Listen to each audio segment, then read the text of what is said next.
साधु और नर्तकी। किसी गांव में एक साधु रहता था जो दिन भर लोगों को उपदेश दिया करता था।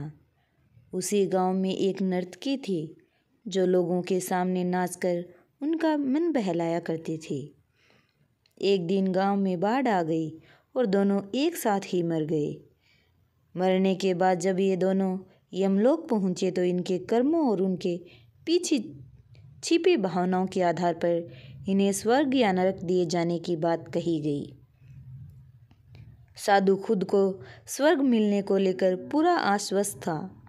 वही नर्तकी अपने मन में ऐसा कुछ भी विचार नहीं कर रही थी। नर्तकी को सिर्फ फैसले का इंतजार था।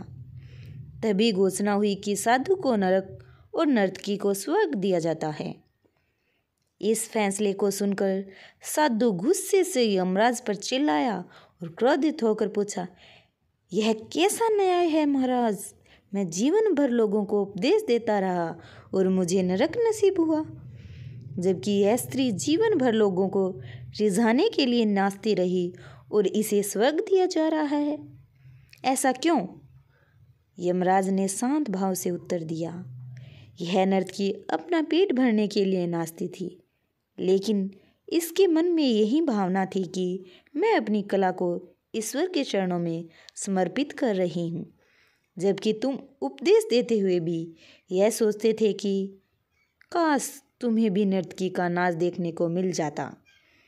हे साधु, लगता है तुम इस ईश्वर के इस महत्वपूर्ण संदेश को भूल गए कि इंसान के कर्म से अधिक कर्म करने के पीछे की भावनाएं मायने रखती हैं। अतः तुम्हें नरक और नर्तकी को स्वर्ग दिया जाता है।